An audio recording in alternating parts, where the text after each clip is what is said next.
Hello everyone, welcome to Tara IAS. Think IAS, think Tara. In this video, we're going to have an analysis of the Hindu newspaper of today, that is 26th of June 2025. And this is presented to you by me, Lakshmi Saujanya.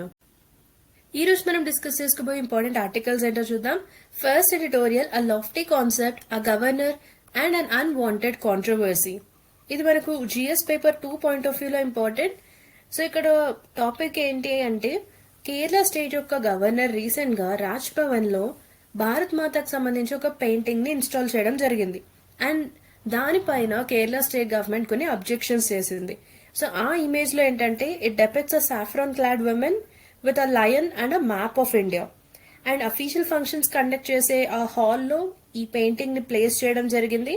So దీనికి సంబంధించి issue ఏంటి and remaining other things అనేవి దీనికి సంబంధించిన మనం governor discretionary powers and other concerns related to the governor of India. So ఇవన్నీ కూడా మనం డిస్కస్ చేద్దాం. అండ్ మన second editorial, should the method of counting caste change. ఇది మనకు GS paper 1 and GS paper 2 point of వ్యూలో important. So ఇది మనకు రాబోతున్న సెన్సెస్ కి సంబంధించిన ఎడిటోరియల్. సో మనం ఆల్రెడీ చూసాం 1881 నుండి ప్రతి 10 సంవత్సరాలకు ఒకసారి మనకు ఈ జనాభా లెక్కలు అనేవి కండక్ట్ చేయడం జరిగింది. సో సెన్సస్ ఎక్సర్సైజ్ ఎక్కడ బ్రేక్ అనేది లేకుండా ప్రతి 10 సంవత్సరాలకు ఒకసారి మనం కండక్ట్ చేస్తూ ఉండడం జరిగింది ఫ్రమ్ 1881. బట్ ఫస్ట్ టైం మనకు 2011 తర్వాత బ్రేక్ అనేది వచ్చింది. ప్రస్తుతం మనకున్న లేటెస్ట్ సెన్సస్ డేటా ఏది అంటే 2011 సెన్సస్. సో దీని తర్వాత యాక్చువల్గా 2021లో సెన్సస్ డేటా వెలువడాల్సి ఉంది. బట్ మనకు ఆ టైంలో కోవిడ్-19 ఆ ఇష్యూస్ వల్ల మనం ఈ 2021లో సెన్సస్ అనేది కండక్ట్ చేయలేకపోయాం అండ్ ఆ టైంలో రిలీజ్ చేయలేకపోయాం. అండ్ ఫస్ట్ టైం ఈ డిలే అనేది జరిగింది, రైట్. అండ్ మన నెక్స్ట్ సెన్సస్ ఏదైతే ఉందో అదొక డిజిటల్ సెన్సస్ గా ఉండబోతుంది. అదేవిధంగా ఆ సెన్సస్ లో మనం క్యాస్ట్ ఎన్యూమరేషన్ ని కూడా ఇంక్లూడ్ చేయబోతున్నాం, right.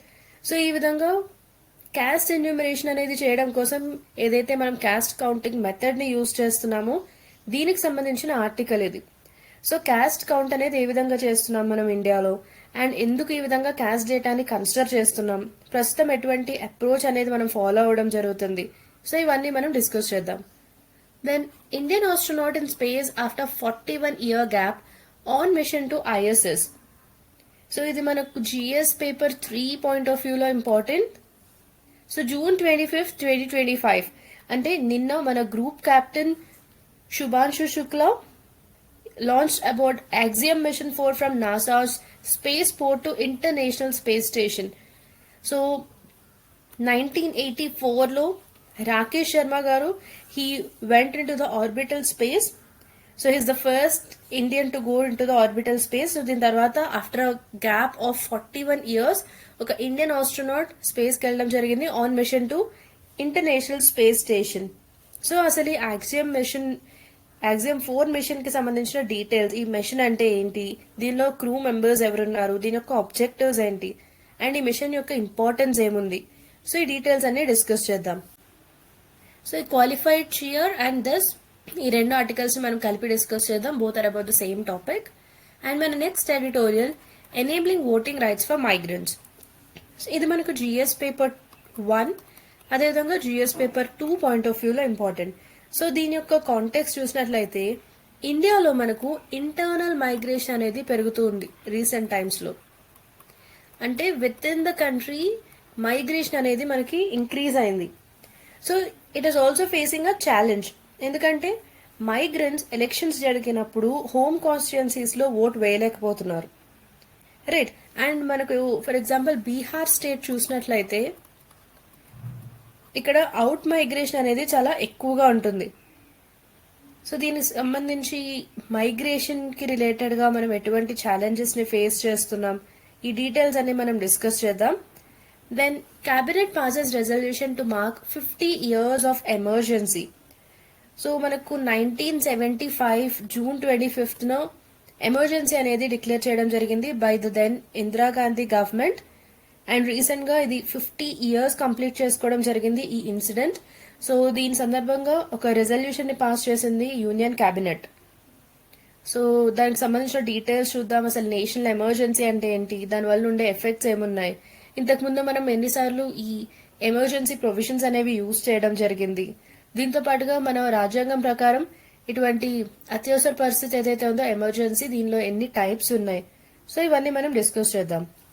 Then GST council will discuss reducing items and 12% slab. So GST council meeting అనేది జూలై 2025లో జరగబోతుంది, ఓర్ ఆఫ్టర్ 6 months. సో ఆ మీటింగ్ లో జిఎస్టీ స్లాబ్ 12% స్లాబ్ ఏదైతే ఉందో దానిలో ఉన్న ఐటమ్స్ ని రెడ్యూస్ చేయాలి అని అనుకుంటున్నారు. సో అసలు ఈ జిఎస్టీ కౌన్సిల్ అంటే ఏంటి, దీనిలో ఉన్న రేట్ స్ట్రక్చర్ ఏముంది, ఈ 12% తో పాటుగా మనకు 5% ఉంటుంది, 12%, 18% అండ్ 28%. రైట్. సో ఈ పర్సంటేజెస్ ఏమేమి ఉన్నాయి, అదేవిధంగా మనకు ఏమేమి చేంజెస్ అనేవి రాబోతున్నాయి, సో ఈ డీటెయిల్స్ అన్ని డిస్కస్ చేద్దాం. Then chemotherapy drugs made by Indian companies fail quality test says study. Recent గా యుఎస్ లోని ఒక యూనివర్సిటీ చేసిన స్టడీ ప్రకారం ఇండియాలో మ్యానుఫ్యాక్చర్ చేస్తున్న కీమోథెరపీ డ్రగ్స్ ఏవైతే ఉన్నాయో ఇవి ఆల్మోస్ట్ 100 కంట్రీస్ లో క్వాలిటీ టెస్ట్ ని ఫెయిల్ అయ్యాయి. సో అసలు ఈ కీమోథెరపీ అంటే ఏంటి, దానిలో ఎన్ని టైప్స్ ఉంటాయి, ఈ డీటెయిల్స్ అన్ని డిస్కస్ చేద్దాం. Then dolphins and whales continue to wash ashore and Kerala. So ఇక్కడ ఇన్సిడెంట్ ఏంటి అంటే మనకు జూన్ 2025లో అంటే ఈ మంత్ లో మనకు 6 మెరైన్ మ్యామల్స్ అంటే 4 డాల్ఫిన్స్ అండ్ 2 వేల్స్ అనేవి అలపుజా కోస్ట్ లో కేరళలో they were found dead. So దీని వలన మనకు మెరైన్ పొల్యూషన్ కి సంబంధించి చాలా కన్సర్న్స్ రేస్ చేయడం జరిగింది. అండ్ రీసెంట్ గా కేరళ కోస్ట్ లో కొన్ని షిప్పింగ్ యాక్సిడెంట్స్ కూడా జరిగాయి. సో దానికి దీనికి ఏమైనా లింక్ ఉందా అనే కన్సర్న్స్ కూడా ఉన్నాయి. సో దీనికి సంబంధించిన డీటెయిల్స్ అనేవి చూద్దాం. రీసెంట్ గా ఏమేమి మ్యారిటైమ్ ఇన్సిడెంట్స్ జరిగాయి అండ్ మెరైన్ పొల్యూషన్ కి సంబంధించిన డీటెయిల్స్ కూడా చూద్దాం. Then rural demand likely recovered. ఈ ఆర్టికల్ కి సంబంధించి కొన్ని ఇంపార్టెంట్ టాపిక్స్ డిస్కస్ చేద్దాం. Important concepts like GDP growth, purchasing managers index, అసలు హెడ్లైన్ ఇన్ఫ్లేషన్ అంటే ఏంటి, సో ఇటువంటి డీటెయిల్స్ డిస్కస్ చేద్దాం. దెన్ ఈ రోజు మనం డిస్కస్ చేసుకోబోయే last article, Bharat Biotech to supply GSK's malaria vaccine to GAVI in 2026. So ఈ మస్క్యురిస్ అనే వరల్డ్స్ ఫస్ట్ మలేరియా వ్యాక్సిన్ గురించి అండ్ భారత్ బయోటెక్ గురించి, అదేవిధంగా GAVI that is global alliance for vaccines and immunisation, so దీనికి సంబంధించిన డీటెయిల్స్ చూద్దాం. So ఇవి ఈ రోజు మనం డిస్కస్ చేసుకోబోయే important articles. So let's get started. మన first editorial, a lofty concept, a governor and unwanted controversy. And దీని యొక్క ఆథర్ పిడిటి ఆచార్య గారు, his a former secretary general and Lok Sabha. So recent గా మనకు మదర్ ఇండియా అంటే భారత్ మాత యొక్క పిక్చర్ అనేది కేరళ స్టేట్ గవర్నర్ అక్కడ రాజ్ భవన్ లో ఇన్స్టాల్ చేయడం జరిగింది. సో దానికి సంబంధించిన కాంట్రవర్సీ ఇది. సో దీనికి సంబంధించిన డీటెయిల్స్ చూద్దాం. సిలబస్ చూసినట్లయితే ఇది GS paper 2, Indian constitution, features, provisions and basic structure, separation of powers between various organs, appointment and rule of constitutional authorities, secularism and governance principles and centre state relations, ఈ topics అన్ని cover అవుతున్నాయి. So దీని యొక్క context చూసినట్లయితే Kerala state governor recent గా అక్కడ రాజ్ భవన్ లో భారత్ మాతకు సంబంధించి ఒక పెయింటింగ్ ని ఇన్స్టాల్ చేయడం జరిగింది. అండ్ దీని తర్వాత దీనిపైన కేరళ స్టేట్ గవర్నమెంట్ కొన్ని అబ్జెక్షన్స్ రేస్ చేసింది. So this image depicting a saffron-clad woman with a lion and map of India. So ఇది అఫీషియల్ ఫంక్షన్స్ కండక్ట్ చేసే హాల్లో ప్లేస్ చేయడం జరిగింది. సో క్రిటిక్స్ ఏమంటున్నారంటే ఇటువంటి ఒక మూవ్ తీసుకోవడం అనేది దీనికి కాన్స్టిట్యూషనల్ శాంక్షన్ అనేది లేదు. అండ్ అదేవిధంగా ఒక secular and government run institution లో ఇది ఐడియాలజికల్ సింబాలిజం ని ఇంట్రొడ్యూస్ చేస్తుంది అని అంటున్నారు క్రిటిక్స్. సో ఇది ఈ ఎడిటోరియల్ యొక్క context. Why the issue matters. So ఇది ఎందుకు మనకి ఇంపార్టెంట్ అంటే సెక్యులరిజం అండ్ గవర్నెన్స్, ఈ కాంట్రవర్సీ ఏదైతే ఉందో ఇది ఇండియా యొక్క సెక్యులర్ క్యారెక్టర్ ను టెస్ట్ చేస్తుంది.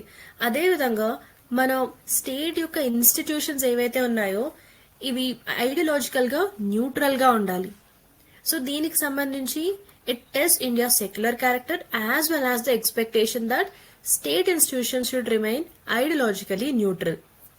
సో ఇది secularism and governance. Then constitutional norms and federal ethics. So మనకు గవర్నర్ యొక్క డిస్క్రిషనరీ పవర్స్ ఏవైతే ఉంటాయో ఆ పవర్స్ యొక్క బౌండరీస్ పైన it raises questions regarding these boundaries. And అదేవిధంగా ఎలక్టెడ్ స్టేట్ గవర్నమెంట్ ని కన్సల్ట్ చేయాల్సిన కాన్స్టిట్యూషనల్ ఆబ్లిగేషన్స్ కి సంబంధించి కూడా కన్సర్న్స్ రేజ్ అవుతున్నాయి. Then centre and state friction. So governor అదేవిధంగా ఎలక్టెడ్ గవర్నమెంట్ ఈ రెండు ఇన్స్టిట్యూషన్స్ మధ్య ఉన్న కాన్ఫ్లిక్ట్ ని ఇది హైలైట్ చేస్తుంది, especially in states rule by parties oppose to the centre. So ఇటువంటి ఫ్రిక్షన్ లేదా ఇటువంటి ఇష్యూస్ అనేవి ఎక్కువగా ఎటువంటి సిచ్యుయేషన్స్ లో వస్తుంటాయంటే సెంటర్ లో ఒక పార్టీ రూలింగ్ పార్టీగా ఉంది అండ్ స్టేట్ లో వేరే పార్టీ రూలింగ్ పార్టీగా ఉన్నప్పుడు ఈ విధంగా డిఫరెంట్ పార్టీస్ అనేవి ఉన్నప్పుడు ఈ విధమైన ఫ్రిక్షన్స్ అనేవి రావడం మనం పాస్ట్ లో కూడా చూసాం. So this is why this issue matters. Governor యొక్క కాన్స్టిట్యూషనల్ మ్యాండేట్ అండ్ ప్రొవిజన్స్ చూద్దాం. ఆర్టికల్ 153 ప్రకారం ప్రతి ఒక్క రాష్ట్రానికి కూడా ఒక గవర్నర్ ఉండాలి. అండ్ ఆర్టికల్ 154 ప్రకారం స్టేట్ యొక్క ఎగ్జిక్యూటివ్ పవర్ అనేది గవర్నర్ కి ఉంటుంది, but it should be exercised in accordance with the constitution. And article 163 ప్రకారం గవర్నర్ కౌన్సిల్ ఆఫ్ మినిస్టర్స్ యొక్క ఎయిడ్ అండ్ అడ్వైస్ పైన యాక్షన్ తీసుకోవాల్సి ఉంటుంది. ఎక్సెప్ట్ కాన్స్టిట్యూషన్ ఏదైతే మ్యాటర్స్ లో గవర్నర్ కి డిస్క్రిషనరీ పవర్స్ ఇవ్వడం జరిగిందో ఆ మ్యాటర్స్ తప్ప, ఆ డిస్క్రిషనరీ మ్యాటర్స్ కాకుండా రిమైనింగ్ మ్యాటర్స్ లో గవర్నర్ కౌన్సిల్ ఆఫ్ మినిస్టర్స్ యొక్క ఎయిడ్ అండ్ అడ్వైస్ పైన యాక్షన్ తీసుకోవాల్సి ఉంటుంది. So he has to act on the aid and advice of council of ministers. Then article 164 clause 1 ప్రకారం చీఫ్ మినిస్టర్ ని governor appoint చేస్తారు. And council of ministers governor యొక్క pleasure ఎప్పటి వరకు అయితే ఉంటుందో అప్పటి వరకు they hold office during the pleasure of the governor. But ఈ పవర్ అనేది అబ్సల్యూట్ కాదు. సో దీనిపైన కూడా కొన్ని రెస్ట్రిక్షన్స్ అనేవి ఉంటాయి. And coming to the governor's role, governor nominal head of the state గా ఉంటారు. సో ఇండియాలో మనం చూసినట్లయితే డ్యూయల్ ఎగ్జిక్యూటివ్స్ ఉంటారు. సో డ్యూయల్ ఎగ్జిక్యూటివ్ అంటే we have real executive as well as nominal executive. So ఇది సెంటర్ లో అయినా స్టేట్ లో అయినా కూడా మనకి ఈ విధంగా డ్యూయల్ ఎగ్జిక్యూటివ్స్ ఉంటారు. సో మనం సెంటర్ లో చూసినట్లయితే రియల్ ఎగ్జిక్యూటివ్ ఎవరు? Prime minister. And nominal executive president. Similarly మనం రాష్ట్రాల్లో స్టేట్స్ లో చూసినట్లయితే చీఫ్ మినిస్టర్ రియల్ ఎగ్జిక్యూటివ్ గా ఉంటారు, గవర్నర్ నామినల్ ఎగ్జిక్యూటివ్ గా ఉంటారు. సో ఇది మనం పాలిటీలో చదువుకునే ఒక బేసిక్ కాన్సెప్ట్.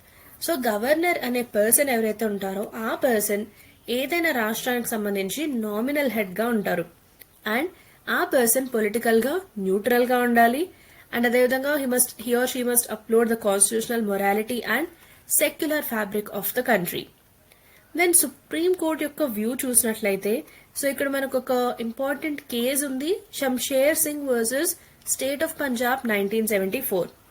సో ఈ కేసులో సుప్రీం కోర్ట్ ఏమనిందంటే గవర్నర్ ఒక కాన్స్టిట్యూషనల్ ఫిగర్ హెడ్ గా పనిచేయాల్సి ఉంటుంది and not act as an independent authority except where explicitly allowed. So already మనం చెప్పుకున్నాం ఎక్కడైతే డిస్క్రిషనరీ పవర్స్ అనేవి గవర్నర్ కి ఇవ్వడం జరుగుతుందో ఎక్సెప్ట్ దాట్ రిమైనింగ్ టైంలో ఆయన ఇండిపెండెంట్ అథారిటీగా ఉండడానికి వీల్లేదు. కౌన్సిల్ ఆఫ్ మినిస్టర్స్ యొక్క ఎయిడ్ అండ్ అడ్వైస్ పైన పనిచేయాల్సి ఉంటుంది. సో ఇదే పాయింట్ ని supreme court Shamsher Singh versus state of Punjab 1974 ఈ కేసులో కూడా చెప్పడం జరిగింది. సో ఇటువంటి landmark judgments of supreme court అనేవి మనకి prelims and mains point of వ్యూలో ఇంపార్టెంట్. సో ఈ కేసెస్ వాటి యొక్క ఇయర్ అండ్ ఆ పర్టికులర్ కేసులో సుప్రీం కోర్ట్ ఏ విధమైన జడ్జ్మెంట్ ఇవ్వడం జరిగింది. సో ఈ పాయింట్స్ మనకి important, try to remember this. Now let's have a look at constitutional and situational discretion of governor. Constitutional discretion చూసినట్లయితే మన రాజ్యాంగం ప్రకారం కొన్ని లిమిటెడ్ కేసెస్ లో గవర్నర్ కి డిస్క్రిషనరీ పవర్ అనేది ఇవ్వడం జరిగింది. సో అది ఎటువంటి విషయాల్లో అంటే ఏదైనా బిల్ మనకు స్టేట్ లెజిస్లేచర్ పాస్ చేసిన తర్వాత ఆ బిల్ ని ప్రెసిడెంట్ యొక్క కన్సిడరేషన్ కోసం రిజర్వ్ చేసే ఆ డిస్క్రిషన్ ఉంటుంది. అదేవిధంగా ఆర్టికల్ 356 ప్రకారం ప్రెసిడెంట్స్ రూల్ అంటే రాష్ట్రపతి పాలన విధించమని చెప్పి రికమెండ్ చేసే పవర్. అండ్ దెన్ ఏదైనా నైబరింగ్ యూనియన్ టెరిటరీ దానికి అడ్మినిస్ట్రేటర్ గా ఉండే ఆ పవర్ ఉంటుంది under additional charge. Then determining royalty payable to tribal district councils and north east. So ఈ విధమైన కాన్స్టిట్యూషనల్ డిస్క్రిషనరీ పవర్స్ ఉంటాయి గవర్నర్ కి. అండ్ వీటితో పాటుగా if any question raises about whether a matter falls under the governor's discretion, governor's decision is final. అంటే ఒక matter governor యొక్క discretion కిందకు వస్తుందా లేదా అనే క్వశ్చన్ ఎవరు డిసైడ్ చేస్తారో అంటే గవర్నరే. సో ఈ విషయంలో గవర్నర్ యొక్క డెసిషన్ ఏదైతే ఉంటుందో అది ఫైనల్. అండ్ డిస్క్రిషనరీ పవర్స్ లో భాగంగా గవర్నర్ ఏవైతే యాక్షన్స్ తీసుకోవడం జరుగుతుందో వీటి యొక్క వ్యాలిడిటీని మనం లీగల్ గా ఛాలెంజ్ చేయలేం, రైట్? అంటే ఆ డిస్క్రిషనరీ పవర్ అనేది అప్రోప్రియేట్ గా లేదు అనే రీజన్ చూపించి మనం లీగల్ గా ఆ డెసిషన్ ని మనం ఛాలెంజ్ చేయలేం. So remember this. Constitutional discretion చూసాం, ఇప్పుడు సిచ్యువేషనల్ డిస్క్రిషన్ చూద్దాం. గవర్నర్ కి సిచ్యువేషనల్ డిస్క్రిషన్ కూడా ఉంటుంది, especially in politically sensitive situations. So ఎటువంటి సిచ్యువేషన్ లో అంటే ఇన్ కేస్ మనకు స్టేట్ లెజిస్లేచర్ లో క్లియర్ మెజారిటీ అనేది లేని సిచ్యువేషన్ లో చీఫ్ మినిస్టర్ ని అపాయింట్ చేసే పవర్. అదేవిధంగా ఇన్ కేస్ ఒక చీఫ్ మినిస్టర్ యొక్క సడన్ డెత్ జరిగినప్పుడు కూడా నెక్స్ట్ చీఫ్ మినిస్టర్ ని అపాయింట్ చేసే పవర్ ఉంటుంది అండర్ సిచ్యువేషనల్ డిస్క్రిషన్.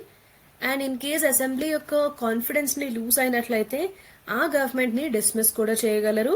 అండ్ అదేవిధంగా dissolving the assembly when advised by a minority government or in the absence of viable alternatives.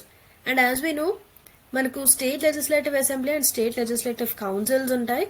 అంటే bicameral states లో మనకు ఈ 2 హౌసెస్ ఉంటాయి అండ్ యూనికామరల్ స్టేట్స్ లో కేవలం స్టేట్ లెజిస్లేటివ్ అసెంబ్లీ అనేది ఉంటుంది. అండ్ ఈ లెజిస్లేటివ్ అసెంబ్లీ అనేది lower house and legislative council అనేది upper house. Legislative assembly is subject to dissolution. So దీన్ని డిజాల్వ్ చేసే అవకాశం ఉంటుంది. బట్ లెజిస్లేటివ్ కౌన్సిల్ ఏదైతే అప్పర్ హౌస్ ఉందో ఇది ఒక పర్మనెంట్ హౌస్, దీనికి డిజల్యూషన్ అనేది ఉండదు. సో ఈ విధంగా అసెంబ్లీని డిజాల్వ్ చేసే పవర్ కూడా ఉంటుంది. బట్ ఈ పవర్స్ అన్ని కూడా, ఈ డిస్క్రిషనరీ పవర్స్ అన్ని కూడా చాలా కాషన్ తో రేర్ గా యూజ్ చేయాల్సి ఉంటుంది, keeping the spirit of constitution in mind. ఇండియాలో గవర్నర్ ఆఫీస్ కి సంబంధించి ఉన్న కీ కన్సర్న్స్ చూద్దాం. First is delay in granting assent to the bills. So ఇది రీసెంట్ టైమ్స్ లో చాలా ఎక్కువగా న్యూస్ లో ఉన్న ఒక టాపిక్. సో ఎస్పెషలీ తమిళనాడు యొక్క గవర్నర్ రీసెంట్ గా స్టేట్ లెజిస్లేచర్ పాస్ చేసిన కొన్ని బిల్స్ కి అసెంట్ ఇవ్వడానికి డిలే చేయడం జరిగింది. ఆ విషయం వల్ల ఈ టాపిక్ అనేది మనకి న్యూస్ లో ఉండింది. సో ఇష్యూ ఏంటి అంటే increasing delays in granting assent. So ఈ విధంగా స్టేట్ లెజిస్లేచర్ పాస్ చేసిన బిల్స్ కి గవర్నర్ అసెంట్ ఇవ్వాల్సి ఉంటుంది. సో ఆ అసెంట్ ఇవ్వడంలో డిలేస్ అనేవి ఎక్కువగా జరుగుతున్నాయి. దీనివల్ల it is undermining legislative authority and federalism. Then article 200. So it mandates action as soon as possible and delays contradict constitutional intent. So మనకు స్పెసిఫిక్ గా ఒక టైం లైన్ అనేది రాజ్యాంగంలో మెన్షన్ చేయడం జరగలేదు. అంటే లైక్ ఇన్ని డేస్ లో అసెంట్ అనేది ఇవ్వాల్సి ఉంటుంది లేదా ఇన్ని మంత్స్ లో ఇవ్వాలి, ఈ విధంగా ఒక టైం లైన్ అనేది లేదు. మనకు only as soon as possible అని మెన్షన్ చేయడం జరిగింది, రైట్? దెన్ సుప్రీం కోర్ట్ యొక్క వ్యూ చూసినట్లయితే it emphasised prompt decision and undue delay it violates constitutional responsibility. So ఈ విధంగా చాలా ఎక్కువ డిలే చేసినట్లయితే ఇది కాన్స్టిట్యూషనల్ రెస్పాన్సిబిలిటీ ఏదైతే ఉంటుందో గవర్నర్ కి సంబంధించి ఆ రెస్పాన్సిబిలిటీని వైలేట్ చేసినట్లు అవుతుంది. సో ఇది సుప్రీం కోర్ట్ యొక్క వ్యూ. ఎగ్జాంపుల్స్ చూసినట్లయితే పంజాబ్ 2023లో bills pending over 2 years. So 2 సంవత్సరాల కంటే ఎక్కువ బిల్స్ అనేవి పెండింగ్ ఉంచడం జరిగింది అండ్ అప్పుడు సుప్రీం కోర్ట్ ఇంటర్ఫియర్ అవ్వింది. దెన్ తమిళనాడు 2024 12 బిల్స్ కి సంబంధించి డిలే అనేది చేయడం జరిగింది and court scrutiny followed. So just try to remember these examples also. Then lack of accountability and transparency. So ఇక్కడ ఇష్యూ ఏంటంటే లెజిస్లేటివ్ ఓవర్సైట్ లేదా జ్యుడిషియల్ ఓవర్సైట్ లేకపోవడం and removed at centres discretion. This is according to article 156. Then దీని యొక్క impact ఏంటంటే without consequences arbitrary decisions ని తీసుకోవడానికి enable చేస్తుంది. సో ఇక్కడ కన్సర్న్ ఏంటంటే no impeachment or formal accountability mechanism exist. So దీనికి సంబంధించి ఒక ఫార్మల్ అకౌంటబిలిటీ మెకానిజం అనేది లేదు. And then partisan conduct and central influence. So ఇక్కడ ఇష్యూ ఏంటంటే గవర్నర్స్ ఎక్కువగా మనకు యూనియన్ యొక్క ఇంట్రెస్ట్ తో అలైన్ అవుతూ ఉంటారు, కాంప్రమైజింగ్ న్యూట్రాలిటీ. సో యాక్చువల్ గా గవర్నర్ ఆఫీస్ ఏదైతే ఉందో ఆ గవర్నర్ అనే పర్సన్ న్యూట్రాలిటీని మెయింటైన్ చేయాల్సి ఉంటుంది. బట్ మనం ఎక్కువగా చాలా స్టేట్స్ లో ఉన్న సిచ్యువేషన్ చూసినట్లయితే గవర్నర్స్ యూనియన్ యొక్క ఇంట్రెస్ట్ తో ఎక్కువగా అలైన్ అవ్వడం మనం చూస్తూ ఉంటాం. దీని యొక్క ఇంపాక్ట్ ఏంటంటే ఫెడరల్ ట్రస్ట్ అనేది తగ్గిపోతుంది, especially in opposition ruled states. అంటే సెంటర్ లో ఫర్ ఎగ్జాంపుల్ మనకి పార్టీ ఏ రూలింగ్ పార్టీగా ఉంది. అండ్ స్టేట్ 1 ఇక్కడ మనకు సేమ్ పార్టీ ఏ రూలింగ్ పార్టీగా ఉంది. అండ్ దెన్ స్టేట్ 2 ఇక్కడ మనకు పార్టీ బి అనేది రూలింగ్ పార్టీగా ఉంది. అండ్ ఈ ఏ అండ్ బి రెండు కూడా అపోజిషన్ పార్టీస్ అనుకుందాం. సో ఇటువంటి కేసెస్లో ఎక్కువగా స్టేట్ 1 వచ్చేసి it is well and happy, but state 2లో మనకి ఇటువంటి ప్రాబ్లమ్స్ వచ్చే అవకాశం ఉంది. ఎందుకంటే ఈ స్టేట్ 2 యొక్క గవర్నర్ ఎవరైతే ఉంటారో ఈ పర్సన్ ఎక్కువగా సెంటర్ అంటే పార్టీ ఏ యొక్క డెసిషన్స్ అండ్ ఇంట్రెస్ట్ ఏవైతే ఉంటాయో వీటితో ఎక్కువగా అలైన్ అవుతూ ఉంటారు. సో దీనివల్ల ఫెడరల్ ట్రస్ట్ అనేది తగ్గుతుంది. And this is especially in these kinds of states ఎక్కడైతే మనకు అపోజిషన్ పార్టీస్ అనేవి సెంటర్ అండ్ స్టేట్స్ లో రూలింగ్ పార్టీస్ గా ఉంటాయో అటువంటి సిచ్యువేషన్స్ లో మనం ఈ విధమైన ఇన్సిడెంట్స్ అనేవి చూడొచ్చు. అండ్ ఇక్కడ ఒక ఎగ్జాంపుల్ మనం కన్సిడర్ చేసినట్లయితే 2016లో అరుణాచల్ ప్రదేశ్. సో ఇక్కడ governor's actions it led to unconstitutional dismissal and supreme court reinstated the government. So ఈ విధంగా ఇక్కడ సుప్రీం కోర్ట్ ఇంటర్ఫియర్ అవ్వాల్సి వచ్చింది. Then misuse of discretionary powers and government formation. So ఇక్కడ ఇష్యూ ఏంటంటే హంగ్ అసెంబ్లీస్ అంటే ఒక పార్టీకి కూడా క్లియర్ మెజారిటీ అనేది లేనప్పుడు there are lack of clear norms enabling arbitrary decisions and hung assemblies. So ఈ విధంగా హంగ్ అసెంబ్లీస్ ఉన్నప్పుడు అంటే ఏ పార్టీకి కూడా క్లియర్ మెజారిటీ అనేది లేనప్పుడు ఎటువంటి డెసిషన్స్ ని తీసుకోవాలి అనే దానికి సంబంధించి క్లియర్ నార్మ్స్ అయితే లేవు. అండ్ దీని యొక్క ఇంపాక్ట్ ఏంటంటే it undermines electoral mandate and encourages horse trading. So దీని యొక్క ఎగ్జాంపుల్స్ చూసినట్లయితే 2018లో కర్ణాటక ఎగ్జాంపుల్. సో ఇక్కడ సుప్రీం కోర్ట్ 15-day విండోని 24 hours కి రెడ్యూస్ చేయడం జరిగింది. అండ్ 2019లో మహారాష్ట్ర ఎగ్జాంపుల్ చూసినట్లయితే unverified majority it led to a failed 80-hour government. Then conflict over university appointments. So ఇక్కడ ఇష్యూ ఏంటంటే ఛాన్సలర్స్ గా ఉంటారు గవర్నర్స్. సో జనరల్ గా మనం స్టేట్స్ లోని యూనివర్సిటీస్ లో చూసినట్లయితే యూనివర్సిటీస్ యొక్క ఛాన్సలర్ గా ఎవరుంటారు, ఆ స్టేట్ యొక్క గవర్నర్ ఉంటారు. సో ఈ విధంగా ఒక ఛాన్సలర్ పొజిషన్ లో ఉన్నప్పుడు గవర్నర్స్ వీసీస్ ని అపాయింట్ చేసేటప్పుడు స్టేట్ గవర్నమెంట్స్ ని బైపాస్ చేస్తున్నారు. ఇది ఇక్కడ ఉన్న ఇష్యూ. అండ్ దీని యొక్క ఇంపాక్ట్ ఏంటంటే దీనివల్ల లీగల్ డిస్ప్యూట్స్ జరుగుతున్నాయి. అండ్ అదేవిధంగా గవర్నర్ యొక్క అకాడమిక్ రూల్ పైన కూడా క్వశ్చన్స్ రేస్ చేయడం జరుగుతుంది. అండ్ ఇక్కడ మనం ఒక ఎగ్జాంపుల్ కన్సిడర్ చేసినట్లయితే 2023లో వెస్ట్ బెంగాల్ యొక్క ఎగ్జాంపుల్ చూడొచ్చు. సో ఇక్కడ యూనిలేటరల్ గా వైస్ ఛాన్సలర్ యొక్క అపాయింట్మెంట్స్ అనేవి చేయడం జరిగింది. So this led to a legal battle. Then overreach in administrative matters. So administrative matters లో ఓవర్ రీచ్ అనేది జరుగుతుంది. సో ఇక్కడ ఇష్యూ ఏంటంటే డే టు డే గవర్నెన్స్ లో ఇంటర్ఫియర్ అవ్వడం అండ్ అదేవిధంగా ఎలక్టెడ్ గవర్నమెంట్ ని బైపాస్ చేయడం. సో ఇది ఇక్కడున్న ఇష్యూ. అండ్ ఆర్టికల్ 163 ప్రకారం గవర్నర్ యొక్క డిస్క్రిషన్ ని ఈ ఆర్టికల్ కొంతవరకు లిమిట్ చేస్తుంది. అండ్ గవర్నర్ మినిస్టీరియల్ అడ్వైస్ పైన యాక్షన్ అనేది తీసుకోవాల్సి ఉంటుంది. అండ్ దీని ఒక ఎగ్జాంపుల్ మనం కన్సిడర్ చేసినట్లయితే 2023 ఢిల్లీ.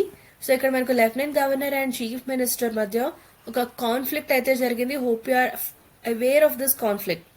సో ఈ ఇష్యూలో సుప్రీం కోర్ట్ ఎలక్టెడ్ గవర్నమెంట్స్ యొక్క అథారిటీ ఏదైతే ఉంటుందో సర్వీసెస్ పైన దానికి ఫేవర్ గా జడ్జ్మెంట్ ఇవ్వడం జరిగింది. Then arbitrary use of president's rule. So రాష్ట్రపతి పాలన విధించడం అనే ఆ ప్రొవిజన్ ఏదైతే ఉందో దాన్ని ఆర్బిట్రరీగా యూజ్ చేయడం జరుగుతుంది. సో ఇక్కడ ఇష్యూ ఏంటంటే గవర్నర్ ఇచ్చే బయాస్డ్ రిపోర్ట్స్ వలన కొన్నిసార్లు ఆర్టికల్ 356 యొక్క పొలిటికల్ మిస్యూజ్ అనేది కూడా జరుగుతూ ఉంటుంది. దెన్ సుప్రీం కోర్ట్ యొక్క జడ్జ్మెంట్ చూసినట్లయితే ఇక్కడ మనకు ఒక ఇంపార్టెంట్ జడ్జ్మెంట్ ఉంది, SR Bommai case 1994. So it mandates floor test to prove majority. And ఇక్కడ మనం ఎగ్జాంపుల్ చూసినట్లయితే 2016 Uttarakhand. So governor recommended rule before floor test and this was later revoked by supreme court. ఇండియాలో గవర్నర్ ఆఫీస్ యొక్క reform చేయడానికి ఎటువంటి measures ని తీసుకోవాలనేది చూద్దాం. First is time bound assent to bills. Punjab case 2023ని consider చేసినట్లయితే ఇక్కడ సుప్రీం కోర్ట్ ఏమందంటే గవర్నర్స్ ఆర్టికల్ 200 ప్రకారం తమ అసెంట్ ఏదైతే స్టేట్ బిల్స్ కి ఇవ్వాల్సి ఉంటుందో వాటిని ఇండెఫినెట్ గా డిలే చేయకూడదు. అంటే for a long period of time వీటిని డిలే చేయడానికి వీలేదని చెప్పింది. అండ్ పంచీ కమిషన్ యొక్క రికమెండేషన్స్ చూసినట్లయితే మనకు లెజిస్లేటివ్ పెరాలసిస్ ని ప్రివెంట్ చేయడం కోసం మనకు ఈ 6 month లిమిట్ అనేది రికమెండ్ చేయడం జరిగింది for decision on reserved bills.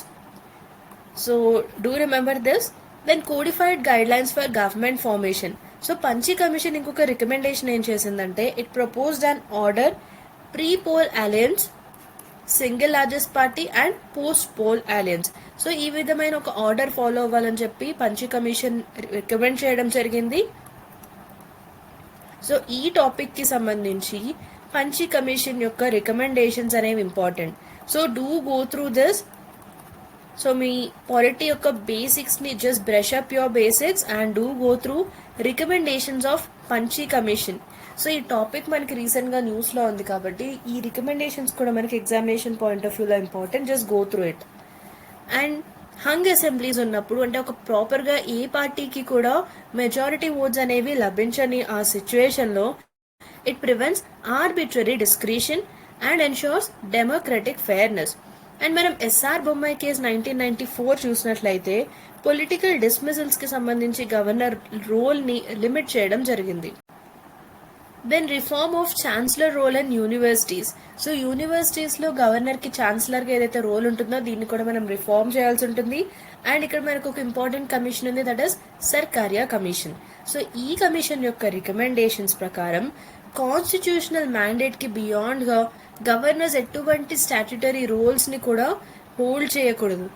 And states like west Bengal, Tamil Nadu, Kerala ఇవి వీసీ అంటే వైస్ ఛాన్సలర్ యొక్క అపాయింట్మెంట్స్ లో గవర్నర్ యొక్క రోల్ ని తగ్గిస్తూ లాస్ ని పాస్ చేయడం జరిగింది. సో ఇటువంటి ఎగ్జాంపుల్స్ మనకి important. Try to remember this. ఎందుకంటే మనం మెయిన్స్ ఆన్సర్స్ రాసినప్పుడు ఇటువంటి ఎగ్జాంపుల్స్ అనేవి మెన్షన్ చేసినట్లయితే it adds more weight to your answer. Then transparent appointment and removal process. And ఇక్కడ కూడా మనం సర్కారియా కమిషన్ యొక్క రికమెండేషన్ చూసినట్లయితే chief minister should be consulted before appointment. So ఏదైనా అపాయింట్మెంట్ చేసే ముందు చీఫ్ మినిస్టర్ ని కన్సల్ట్ చేయాల్సి ఉంటుంది. అండ్ ఇక్కడ పంచీ కమిషన్ యొక్క రికమెండేషన్ ఏంటంటే recommended bearing governors with recent political affiliations. So recent గా ఏదైనా పార్టీతో పొలిటికల్ అఫిలియేషన్స్ అనేవి ఉండకూడదు గవర్నర్స్ కి. And BP Singhal case of 2010 చూసినట్లయితే supreme court rule that removal must be based on valid reasons, not political convenience. So removal అనేది చేసేటప్పుడు దానికి ప్రాపర్ గా వ్యాలిడ్ రీజన్స్ అనేవి ఉండాలి, కేవలం పొలిటికల్ కన్వీనియన్స్ ని బేస్ చేసుకుని రిమూవ్ చేయకూడదు అని చెప్పడం జరిగింది. ఈ టాపిక్ కి సంబంధించి ఒక మెయిన్స్ క్వశ్చన్ చూద్దాం. The governor's role though constitutionally defined often invites debate over discretion and federal integrity. Critically analyze the constitutional position of the governor and suggest reforms to ensure neutrality and accountability in the office. So governor యొక్క role ఏ విధంగా ఉంటుంది అనేది మన రాజ్యాంగంలో చెప్పినప్పటికీ కూడా మనకి చాలా సార్లు గవర్నర్ యొక్క డిస్క్రిషనరీ పవర్స్ కి సంబంధించి ఫెడరల్ ఇంటిగ్రిటీకి సంబంధించి చాలా డిబేట్స్ అనేవి జరుగుతూ ఉన్నాయి. సో ఇటువంటి ఒక సిచ్యువేషన్ లో మనం గవర్నర్ యొక్క కాన్స్టిట్యూషనల్ పొజిషన్ ని క్రిటికల్ గా అనలైజ్ చేయాల్సి ఉంటుంది.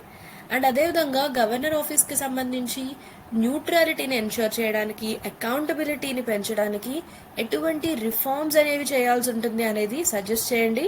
సో ఈ విధంగా ఆన్సర్ ని స్ట్రక్చర్ చేయాల్సి ఉంటుంది.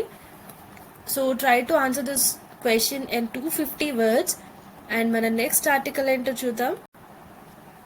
Here we have an important announcement, that is Anthromap Master Anthro through PYQs. So this is a course by Sairam sir, and ఈ కోర్స్ యొక్క ఫీచర్స్ చూసినట్లయితే ఆంథ్రోపాలజీ యొక్క సిలబస్ మొత్తాన్ని కూడా ప్రీవియస్ ఇయర్ క్వశ్చన్స్ థీమ్స్ తో revise చేయడం జరుగుతుంది. And మీకు బెస్ట్ క్వాలిటీ మోడల్ ఆన్సర్స్ ని ప్రొవైడ్ చేస్తాం with embellishments, value addition boxes and case studies. System based answer writing ఉంటుంది. 2 కాంప్రహెన్సివ్ టెస్ట్స్ ఉంటాయి విత్ ఎవాల్యుయేషన్. అండ్ ఫ్యాకల్టీతో మెంటర్షిప్ కాల్స్ ఉంటాయి. అదేవిధంగా కరెంట్ అఫైర్స్ ఎన్రిచ్మెంట్ మెటీరియల్ కూడా ప్రొవైడ్ చేయడం జరుగుతుంది. సో మీరు కనుక ఆంథ్రోపాలజీ మీ ఆప్షనల్ గా తీసుకుంటున్నట్లయితే please do check out this course and enrol now. మన next article, should the method of counting caste change. So మనకు రాబోతున్న సెన్సెస్ లో కాస్ట్ సెన్సెస్ అనేది కూడా మనం కాస్ట్ ఎన్యూమరేషన్ కూడా ఇంక్లూడ్ చేయబోతున్నాం.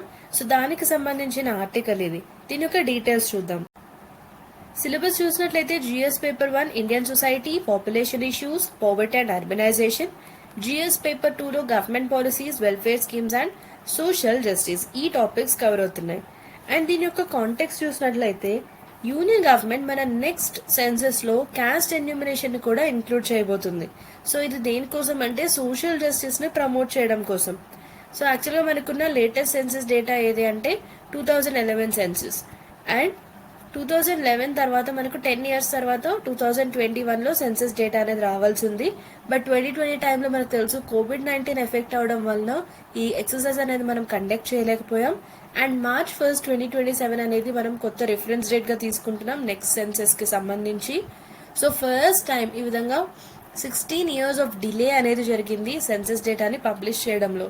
ఎందుకంటే 1881 నుండి ఇప్పటి వరకు కూడా మనం ప్రతి 10 సంవత్సరాలకు ఒకసారి తప్పకుండా సెన్సస్ డేటా అనేది పబ్లిష్ చేయడం జరుగుతుంది. సో ఫస్ట్ టైం ఈ విధమైన డిలే అనేది జరిగింది, రైట్. అండ్ ఈ విధంగా క్యాస్ట్ ఎన్యూమరేషన్ అనేది 1931 తర్వాత ఫస్ట్ టైం చేయబోతున్నాం.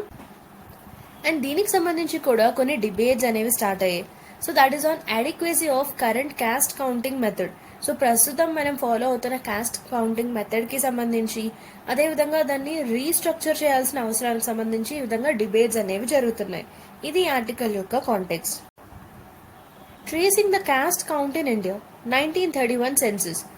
సో ఇది మనకు ఇండిపెండెన్స్ రాకముందు బ్రిటిష్ రూల్లో ఉన్నప్పుడు కండక్ట్ చేసిన ఒక సెన్సస్. సో ఇదే మనకున్న last full caste based census. Independence తర్వాత మనం ఈ విధమైన క్యాస్ట్ సెన్సస్ అనేది ఇప్పటి వరకు కండక్ట్ చేయలేదు. అండ్ ఇప్పుడే మనం ఫస్ట్ టైం మన నెక్స్ట్ సెన్సస్ లో ఇది కండక్ట్ చేయబోతున్నాం. Then post 1947 policy.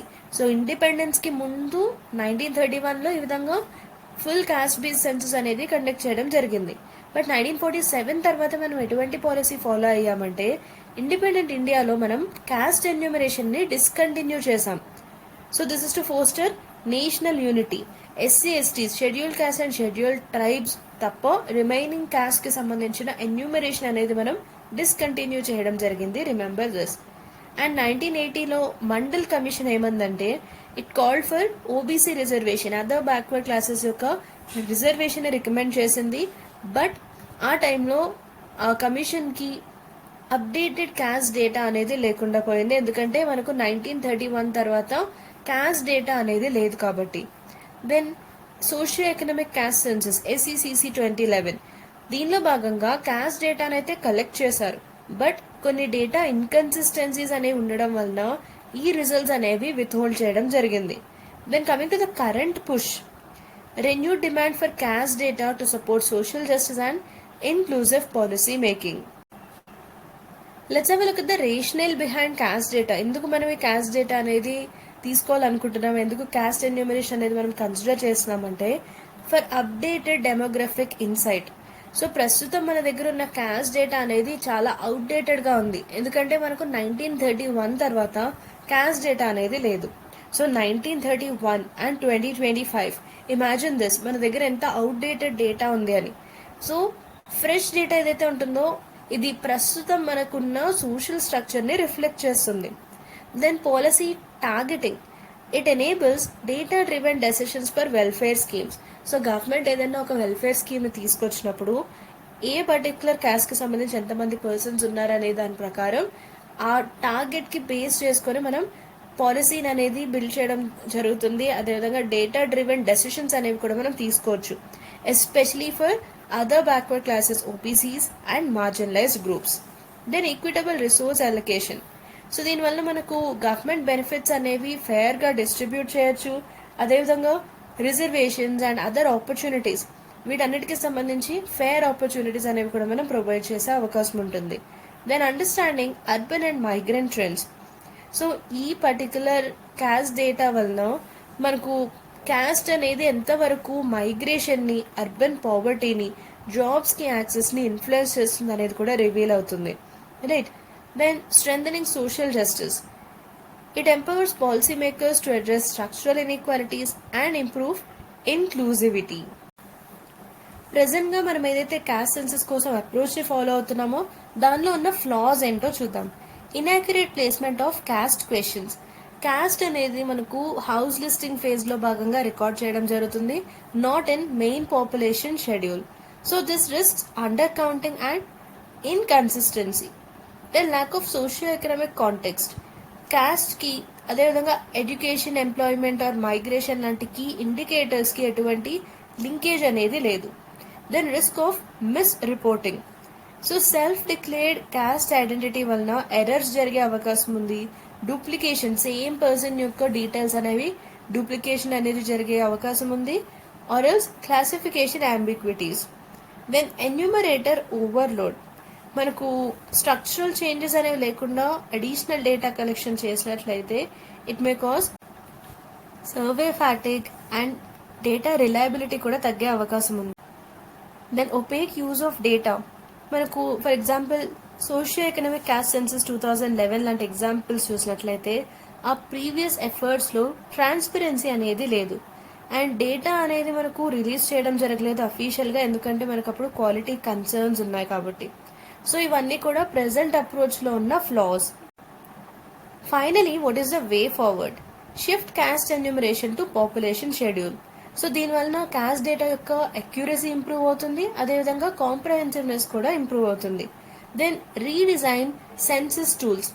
సో మనకు బర్డెన్ తగ్గించడానికి, అదేవిధంగా డేటా క్వాలిటీని ఇంప్రూవ్ చేయడం కోసం క్వెషనేర్స్ని సింప్లిఫై చేయాలి, అదేవిధంగా డిజిటైజ్ చేయాల్సి ఉంటుంది.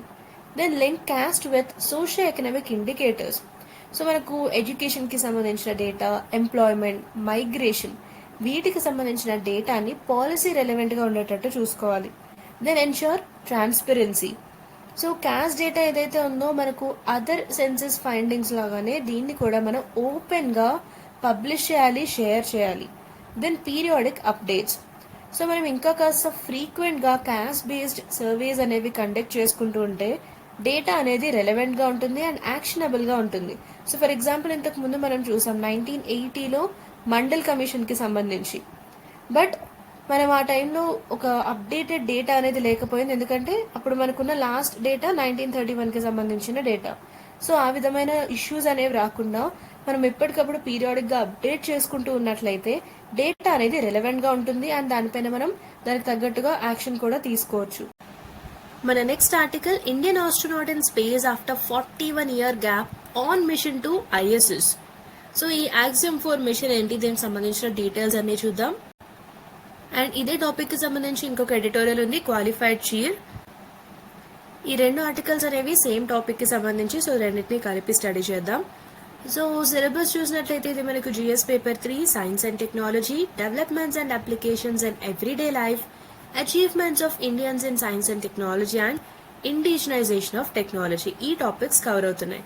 సో దీని యొక్క కాంటెక్స్ట్ చూసినట్లయితే నిన్న అంటే June 25, 2025 group captain Shubhanshu Shukla launched aboard Axiom 4 mission from NASA's Florida spaceport to the International Space Station. So మనకు 1984లో రాకేష్ శర్మ గారి తర్వాత ఫస్ట్ టైం ఒక ఇండియన్ ఆర్బిటల్ స్పేస్కి వెళ్ళడం జరిగింది.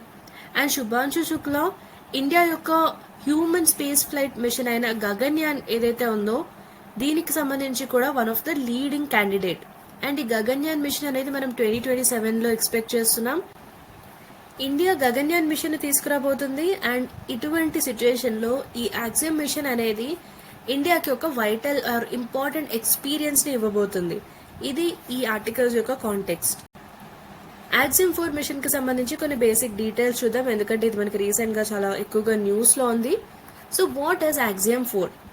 ఇది హ్యూమన్ స్పేస్ ఫ్లైట్ మిషన్స్కి సంబంధించి 4th commercial human space flight mission. దీన్ని యాక్సియం స్పేస్ ఆర్గనైజ్ చేస్తుంది అండ్ ఈ యాక్సియం స్పేస్ అనేది US based private aerospace company. And దీని యొక్క మేజర్ ఆబ్జెక్టివ్ ఏంటంటే ఇంటర్నేషనల్ స్పేస్ స్టేషన్ని రీప్లేస్ చేయడానికి ఒక ప్రైవేట్ ఓన్డ్ స్పేస్ స్టేషన్ని బిల్డ్ చేయడమే దీని యొక్క మేజర్ ఆబ్జెక్టివ్. దీనిలో భాగంగా ఒక సిరీస్ ఆఫ్ మిషన్స్ అనేవి తీసుకురావడం జరిగింది, దానిలో భాగమే ఈ యాక్సియం 4 మిషన్. సో ఇది దీనికి సంబంధించిన basic details, try to remember this. And launch details చూసినట్లయితే లాంచ్ డేట్ అనేది నిన్నటి టైం, యాక్చువల్గా according to the Indian standard time it is June 25, 2025. And launch site వచ్చేసి ఫ్లోరిడాలోని NASA's Kennedy space centre and launch vehicle SpaceX Falcon 9 rocket carrying Crew Dragon capsule. And coming to the docking, it is targeted to dock with the ISS on June 26 after almost 28 hours of journey. Crew members చూసినట్లయితే Shubhanshu Shukla from India, pilot, Peggy Whitson from USA, commander in a former NASA astronaut, then Tibor Kapu from Hungary, he's a mission specialist, and then we have Slavoj Uznansky from Poland, he's also a mission specialist. So వీరు ఈ axiom machine యొక్క crew members, try to remember the names and the countries. And ఈ machine యొక్క objectives చూసినట్లయితే దీని యొక్క duration అనేది 14 days ఉంటుంది about the international space station ISS. And research చూసినట్లయితే ఇది ఆల్మోస్ట్ 60 సైంటిఫిక్ స్టడీస్ని కండక్ట్ చేయబోతుంది. అండ్ దీనిలో మనకు 8 ఇండియన్ ఎక్స్పెరిమెంట్స్ ఉంటాయి ఇస్రోకి సంబంధించి. అండ్ దీని యొక్క ఫోకస్ ఏరియాస్ చూసినట్లయితే life sciences, microgravity research, materials testing, out reach and education. So వీటిపైన కూడా మనకు ప్రీవియస్ ఇయర్స్లో క్వశ్చన్స్ అడగడం జరిగింది. అంటే మైక్రోగ్రావిటీ రీసెర్చ్కి సంబంధించిన మిషన్స్ ఏవి అని చెప్పి క్వశ్చన్ అడగడం జరిగింది. సో ఏదైనా మిషన్ ఉన్నప్పుడు దాని యొక్క ఫోకస్ ఏరియాస్ కూడా మనకి ఇంపార్టెంట్. అండ్ ఇంటర్నేషనల్ స్కోప్ చూసినట్లయితే ఇది 31 కంట్రీస్ని రిప్రజెంట్ చేస్తుంది, showcasing global scientific collaboration. So ఈ మిషన్ యొక్క ఆబ్జెక్టివ్స్ కూడా మనకి ఇంపార్టెంట్ ఎగ్జామినేషన్ పాయింట్ ఆఫ్ వ్యూలో. ఈ మిషన్ యొక్క సిగ్నిఫికెన్స్ లేదా ఇంపార్టెన్స్ చూసినట్లయితే revival of human space flight capability. So it marks India's return to human space after a 41-year gap since Rakesh Sharma, signaling a transformative step in building indigenous space flight expertise. So Rakesh Sharma తర్వాత 41 years gap తర్వాత ఈ విధంగా India human స్పేస్లోకి enter అవ్వడం జరిగింది. And critical step towards Gaganyaan. So మనకు upcoming machine ఉంది Gaganyaan machine. So ఇటువంటి సిచ్యువేషన్లో మనకి ఈ మిషన్ అనేది చాలా హెల్ప్ఫుల్గా ఉంటుంది. It also provides a real world experience and human space operations. So human space ఆపరేషన్స్కి సంబంధించి మిషన్ ప్లానింగ్ ఏ విధంగా చేయాలి, క్రూ కోఆర్డినేషన్ ఏ విధంగా ఉండాలి, వీటన్నిటికీ సంబంధించి మనకు ఒక రియల్ వరల్డ్ ఎక్స్పీరియన్స్ అనేది లభిస్తుంది. అండ్ మనకి రాబోతున్న గగన్యాన్ మిషన్ యొక్క సక్సెస్కి ఈ ఇన్పుట్స్ అన్ని చాలా వాల్యుబుల్గా ఉండబోతున్నాయి. అండ్ గగన్యాన్ అనేది ఇండియా యొక్క first crewed space mission. And దీని యొక్క టార్గెట్ లాంచ్ వచ్చేసి మనకు 2027. Then strengthening global collaborations. So దీని ద్వారా మనకి ఈ విధంగా నాసాతో కొలాబరేట్ అవడం వలన ఇండియా యొక్క స్పేస్ డిప్లొమసీ అనేది ఎన్హాన్స్ అవుతుంది with NASA, SpaceX and also with private players like Axiom Space. So దీనివల్ల ఇండియాని ఒక ట్రస్టెడ్ స్పేస్ పార్ట్నర్గా పొజిషన్ చేయడం జరుగుతుంది. Then boost to India space industry ecosystem. India యొక్క potential role in future commercial space missions. So ఫ్యూచర్లో ఏవైతే commercial space machines అనేవి రాబోతున్నాయో దీనిలో ఇండియా యొక్క పొటెన్షియల్ రోల్ అనేది ఎన్హాన్స్ అవుతుంది, including possible tech licensing, joint ventures and space technology exports. Then strategic leverage in global space politics. So ఈ విధంగా Axiom 4 లాంటి మిషన్స్లో పార్టిసిపేట్ చేయడం వలన స్పేస్ గవర్నెన్స్ అండ్ కోఆపరేషన్ ఫోరమ్స్లో ఇండియా యొక్క ప్రెజెన్స్ అనేది స్ట్రెంథెన్ అవుతుంది, especially international space station as ISS nears decommissioning and private space stations emerge. So international space స్టేషన్ని రీప్లేస్ చేసే విధంగా ప్రైవేట్ స్పేస్ స్టేషన్స్ అనేవి ఎమర్జ్ అవుతున్న ఇటువంటి సిచ్యువేషన్లో ఇండియా ఈ విధంగా యాక్సియం 4 లాంటి మిషన్స్లో పార్టిసిపేట్ చేయడం అనేది మనకు స్పేస్ గవర్నెన్స్లో ఇండియా యొక్క ప్రెజెన్స్ని ఇంకా స్ట్రెంథెన్ చేస్తుంది. Then public inspiration and technological momentum. So ఇది ఒక నేషనల్ మొరల్ బూస్టర్గా ఉంటుంది and it galvanises interest in STEM education, space entrepreneurship and a broader science ecosystem. Here we have a small announcement. GS3 Trinetra course by Venkat sir and Vaishnavi ma'am. See beyond, write beyond and rank beyond. Be mains ready for UPSC 2025 and 26 with this GS3 Trinetra course. ఈ course యొక్క features చూసినట్లయితే దీనిలో భాగంగా మనకు GS3 syllabus మొత్తం కూడా previous year questions based thematic అప్రోచ్తో cover చేయడం జరుగుతుంది. In depth thematic analysis sessions ఉంటాయి, smart answer writing techniques and ready to use templates, static పార్ట్ని కరెంట్ అఫైర్స్తో ఇంటిగ్రేట్ చేయడం జరుగుతుంది. అదేవిధంగా GS3 ప్రీవియస్ ఇయర్ క్వశ్చన్స్కి మోడల్ ఆన్సర్స్ బుక్లెట్ని కూడా ప్రొవైడ్ చేయడం జరుగుతుంది. అండ్ ఫైనల్ మాక్ టెస్ట్తో పాటుగా రివార్డ్స్ కూడా ఉంటాయి, like win 1 year subscription of the Hindu or Indian Express and many more. So do check out this course and enrol now. మన next article enabling voting rights for migrants. So దీనికి సంబంధించిన details చూద్దాం. Syllabus చూసినట్లయితే ఇది GS paper 2 electoral reforms, government policies and interventions, rights of vulnerable sections. And GS paper 1 కి సంబంధించి population and associated issues, migration, ఈ topics cover అవుతున్నాయి. And దీని యొక్క కాంటెక్స్ట్ చూసినట్లయితే ఇండియాలో ప్రస్తుతం మనకు ఇంటర్నల్ మైగ్రేషన్ అనేది చాలా ఎక్కువగా జరుగుతుంది. So we are facing a persistent challenge. Migrants elections టైంలో హోమ్ కాన్స్టిట్యుయెన్సీస్ నుండి ఓట్ వేయలేకపోతున్నారు. సో ఇంటర్నల్ మైగ్రేషన్కి ఎక్స్టర్నల్ మైగ్రేషన్కి ఉన్న డిఫరెన్స్ ఏంటంటే, ఫర్ ఎగ్జాంపుల్ ఇది ఒక కంట్రీ అనుకుంటే ఈ కంట్రీ లోపలే మనకు జరిగే ఒక స్టేట్ నుండి ఇంకొక స్టేట్కి ఈ విధంగా జరిగే మైగ్రేషన్స్ని ఇంటర్నల్ మైగ్రేషన్స్ అంటాం. అండ్ మన కంట్రీ నుండి వేరే కంట్రీస్కి మైగ్రేట్ అవుతున్నప్పుడు వాటిని ఎక్స్టర్నల్ మైగ్రేషన్స్ అంటాం. సో ఈ విధమైన ఇంటర్నల్ మైగ్రేషన్స్ అంటే ఒక స్టేట్ నుండి ఇంకొక స్టేట్కి ఎడ్యుకేషన్ కోసం లేదా ఎంప్లాయ్మెంట్ ఆపర్చునిటీస్ కోసం మైగ్రేషన్స్ అనేవి జరుగుతూ ఉంటాయి. ఇటువంటి సిచ్యువేషన్లో మనం ఫేస్ చేస్తున్న అతిపెద్ద ఛాలెంజ్ ఏంటంటే, ఎస్పెషలీ ఎలక్షన్స్ టైంలో హోమ్ కాన్స్టిట్యుయెన్సీస్ నుండి ఓటు వేయలేకపోతున్నారు.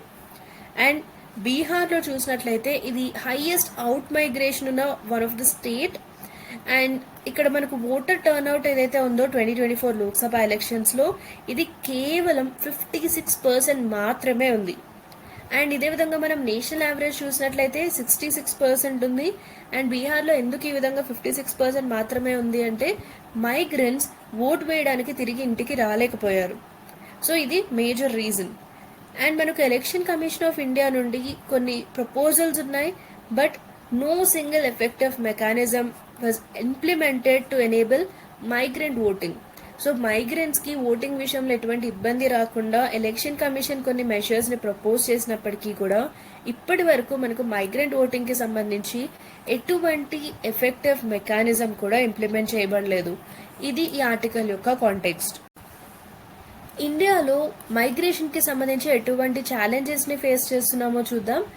ఇండియా యొక్క migration especially seasonal migration rate అనేది 2021లో 28.9% ఉంది, with significant movement for employment and marriage. So మేజర్గా మనకి మైగ్రేషన్స్ ఎందుకు జరుగుతున్నాయంటే ఎయిదర్ జాబ్ పర్పస్ లేదా మ్యారేజ్ వలన. దెన్ విమెన్ మైగ్రెంట్స్ ఎక్కువగా మ్యారేజ్ వలన ఫీమేల్స్ ఎక్కువగా మైగ్రేట్ అవ్వడం జరుగుతుంది. అండ్ అదేవిధంగా informal sector workers they dominate migrant population. So migrant అవుతున్న వారిలో మనం చూసినట్లయితే ఎక్కువగా informal sector workers and women migrants ఉంటున్నారు. అండ్ మైగ్రెంట్స్లో 85% మంది ఇన్ఫార్మల్ ఎకానమీలో వర్క్ చేస్తున్నారు. అంటే వీరికి పర్మనెంట్ రెసిడెన్సెస్ ఉండడం లేదు, ఐడి ప్రూఫ్స్ ఉండడం లేదు, అదేవిధంగా అప్డేటెడ్ అడ్రసెస్ కూడా ఉండడం లేదు. అండ్ ఈ విధంగా అవుట్ మైగ్రేషన్ అనేది ఎక్కువగా ఉండడం మనం ఎటువంటి స్టేట్స్లో చూడొచ్చు అంటే the major examples are Bihar, Uttar Pradesh, Jharkhand, Odisha and West Bengal. ఈ స్టేట్స్ నుండి అవుట్ మైగ్రేషన్ అంటే ఈ స్టేట్ నుండి వేరే స్టేట్స్కి వర్క్ కోసం లేదా మ్యారేజ్ పర్పస్ ఈ విధంగా మైగ్రేషన్ అనేది అవ్వడం జరుగుతుంది.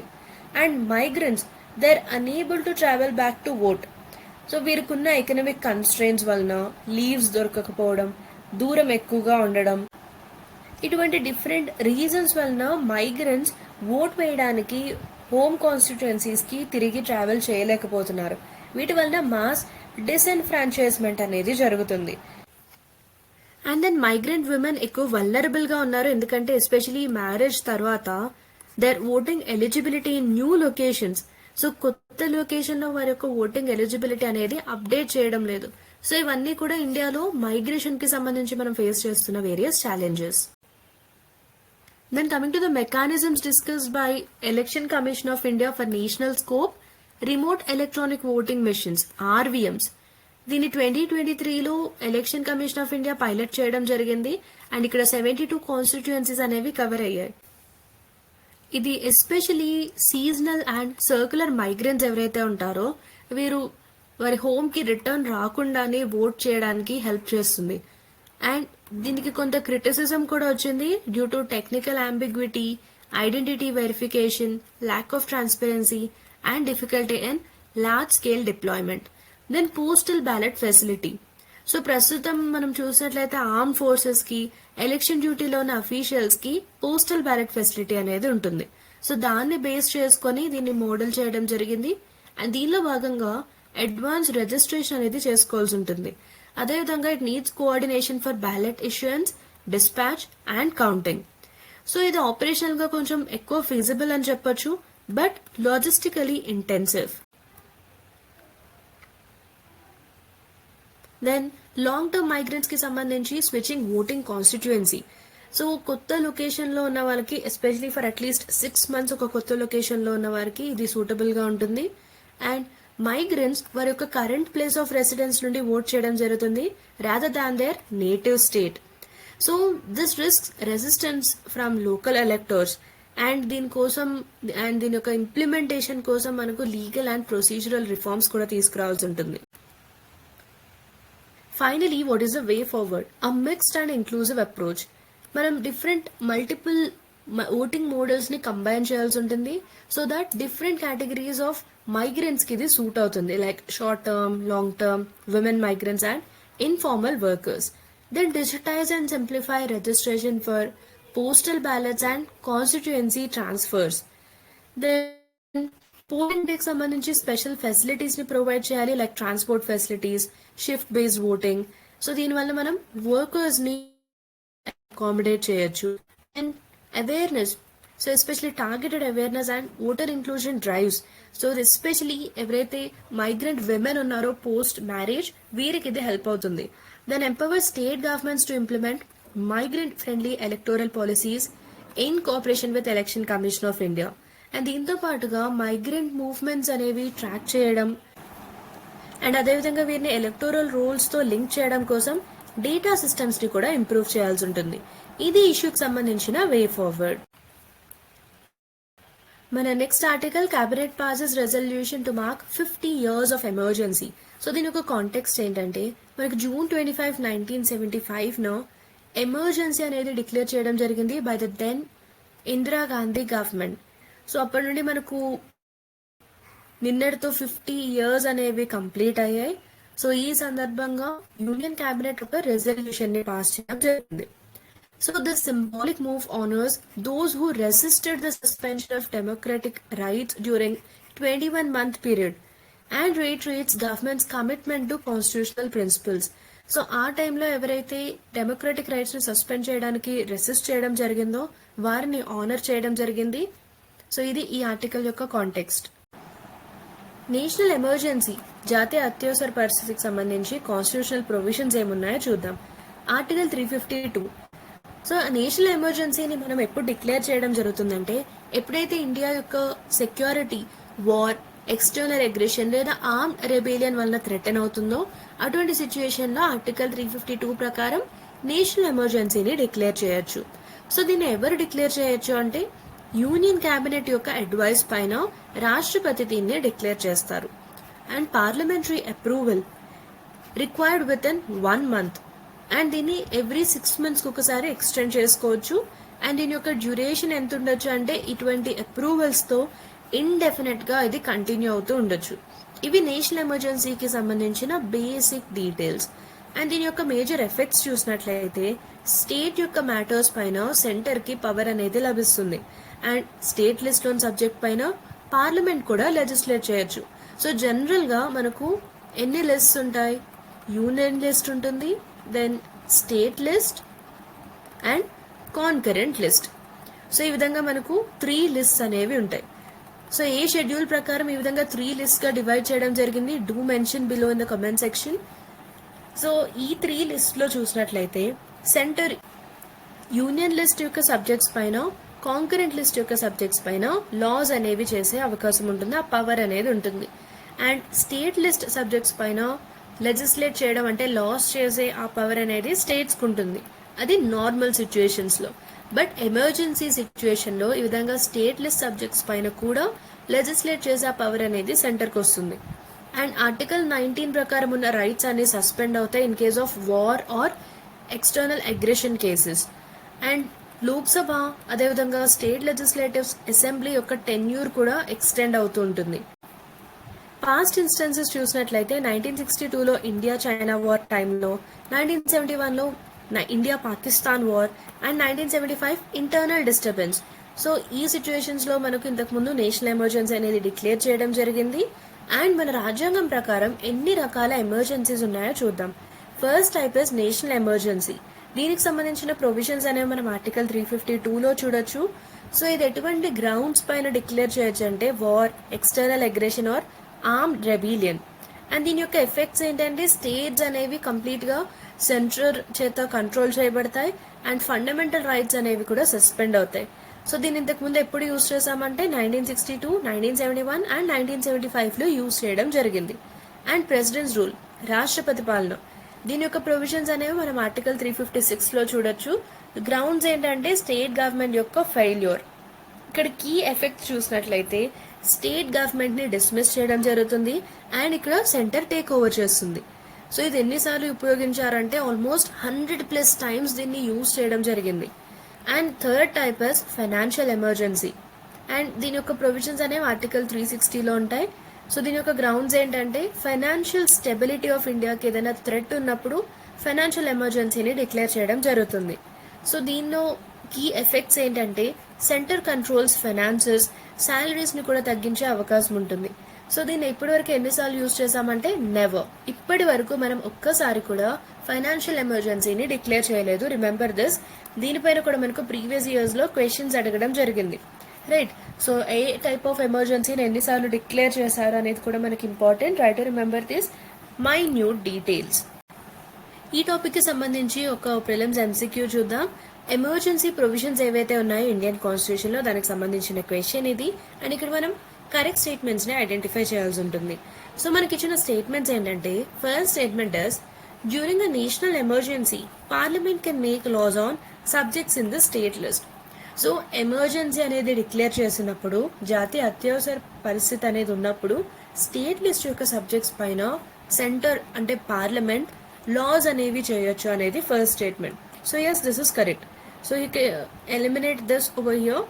And second statement is 44th Constitutional Amendment Act. It replaced the term internal disturbance with armed rebellion as a ground for national emergency.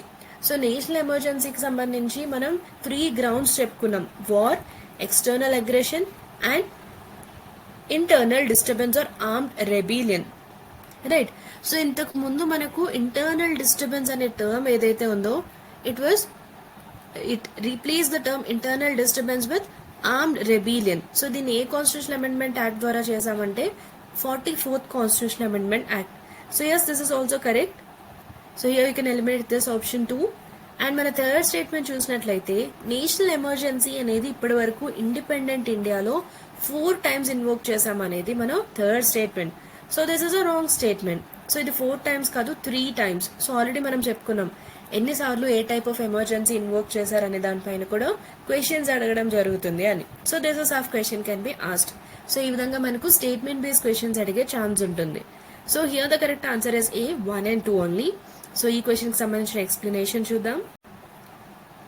First statement correct, ఎందుకంటే నేషనల్ ఎమర్జెన్సీ ఉన్నప్పుడు state list లోని matters పైన కూడా ఆ subjects పైన కూడా parliament legislate చేయగలదు. This is according to article 353.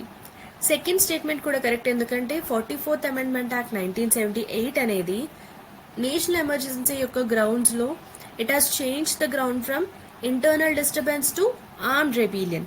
And third statement incorrect, ఎందుకంటే national emergency according to article 352 ఇది మనకు 3 times ఇన్వోక్ చేయడం జరిగింది: 1962, 1971 and 1975, right? So India China war, India Pakistan war, so ఇవి ఆల్రెడీ మనం చూసాం. సో ఈ విధంగా 3 times మనకు ఇన్వోక్ చేయడం జరిగింది. And article 360 is regarding financial emergency. So దీన్ని ఇప్పటి వరకు ఒక్కసారి కూడా మనం ఇన్వోక్ చేయడం జరగలేదు. సో ఇది ఈ క్వశ్చన్ యొక్క ఎక్స్ప్లెనేషన్. మన next article GST council we discuss reducing items and 12% slab. దీని యొక్క కాంటెక్స్ట్ ఏంటంటే జిఎస్టీ కౌన్సిల్ మనకు నెక్స్ట్ మంత్ జూలై 2025లో మీట్ అవ్వబోతుంది ఆఫ్టర్ ఓవర్ 6 months. సో ఆ మీటింగ్లో 12% జిఎస్టీ స్లాబ్లో ఉన్న ఐటమ్స్ని రెడ్యూస్ చేయాలనుకుంటున్నారు. అండ్ అదేవిధంగా tax treatment of service intermediaries దీనిపైన కూడా రీఎగ్జామిన్ చేయబోతున్నారు. So it's a part of broader effort to simplify the GST rate structure. So ఇటువంటి మెషర్స్ ఎందుకు తీసుకోబోతున్నాము, ఇటువంటి స్టెప్స్ ఎందుకు తీసుకోబోతున్నాం అంటే మనకున్న జిఎస్టీ రేట్ స్ట్రక్చర్ని సింప్లిఫై చేయడం కోసం అండ్ దీని ద్వారా కాంప్లయన్స్ అండ్ సెక్టోరల్ బర్డెన్స్ని తగ్గించాలి అనుకుంటున్నాం. సో ఇది దీని యొక్క కాంటెక్స్ట్. అండ్ జిఎస్టీ కౌన్సిల్కి సంబంధించి కొన్ని బేసిక్ డీటెయిల్స్ చూద్దాం. ఆర్టికల్ 279A ప్రకారం జిఎస్టీ కౌన్సిల్ అనేది ఒక constitutional body, remember this. And దీని యొక్క చైర్మన్గా యూనియన్ ఫైనాన్స్ మినిస్టర్ ఉంటారు అండ్ దీని యొక్క మెంబర్స్గా స్టేట్ ఫైనాన్స్ మినిస్టర్స్ ఉంటారు. అండ్ దీని యొక్క మ్యాండేట్ ఏంటంటే జిఎస్టీ రేట్స్ని రికమెండ్ చేయడం, ఎగ్జంప్షన్స్, థ్రెషోల్డ్స్, అడ్మినిస్ట్రేటివ్ ప్రొవిజన్స్ దీనికి సంబంధించిన రికమెండేషన్స్ చేయడం జరుగుతుంది. అండ్ ఈ జిఎస్టీ కౌన్సిల్ యొక్క మీటింగ్ ఫ్రీక్వెన్సీ చూసినట్లయితే it must meet at least once every quarter, అంటే ప్రతి 3 నెలలకు ఒకసారి మీట్ అవ్వాల్సి ఉంటుంది. బట్ ప్రస్తుతం ఆఫ్టర్ ఓవర్ 6 months జూలై 2025లో మీట్ అవ్వబోతోంది. సో ఇది జిఎస్టీ కౌన్సిల్కి సంబంధించి కొన్ని బేసిక్ డీటెయిల్స్. ప్రస్తుతం ఉన్న జిఎస్టీ రేట్ స్ట్రక్చర్ చూసినట్లయితే మనకు 4 స్టాండర్డ్ స్లాబ్స్ ఉంటాయి. 5%, 12%, 18% అండ్ 28%. ప్లస్ స్పెషల్ రేట్స్ ఉంటాయి. డైమండ్స్ పైన 0.25% అండ్ గోల్డ్ ఆర్ సిల్వర్ పైన 3% ఉంటుంది. So remember this. అండ్ ఇప్పుడు మనకు ప్రపోజ్ చేసే కొత్త చేంజెస్ ఏంటి అంటే ఈ 12% స్లాబ్ ఏదైతే ఉందో దీన్ని ఎయిదర్ మినిమైజ్ చేయాలి లేదా కంప్లీట్గా అబాలిష్ చేయడం. And items may be reduced to 5%. So కొన్ని ఐటమ్స్ని 5%కి రెడ్యూస్ చేయొచ్చు అండ్ కొన్ని ఐటమ్స్ని 18%కి ఇంక్రీజ్ కూడా చేసే అవకాశం ఉంది. సో దీని యొక్క మేజర్ ఎయిమ్ ఏంటంటే జిఎస్టీ యొక్క స్ట్రక్చర్ని సింప్లిఫై చేయడం, అదేవిధంగా రేషనలైజ్ చేయడమే దీని యొక్క ఆబ్జెక్టివ్. మన next article chemotherapy drugs made by Indian companies fail quality test says study. So దీని యొక్క కాంటెక్స్ట్ ఏంటంటే రీసెంట్గా యుఎస్లోని Notre Dame university and bureau of investigative journalism ఒక స్టడీ చేసింది. దీని ప్రకారం మనకు ఇండియాలో మ్యానుఫ్యాక్చర్ చేయబడిన కీమోథెరపీ డ్రగ్స్ అనేవి ఆల్మోస్ట్ 100 కంట్రీస్కి పైగా మనకు క్వాలిటీ టెస్ట్లో ఫెయిల్ అవుతున్నాయి. సో దీనివల్ల మన ఇండియన్ డ్రగ్స్ యొక్క drug efficacy, regulatory oversight and patient safety వీటిపైన గ్లోబల్గా కన్సర్న్స్ అనేవి రేజ్ అవుతున్నాయి, particularly for life threatening conditions like cancer. ఇది ఆర్టికల్ యొక్క కాంటెక్స్ట్.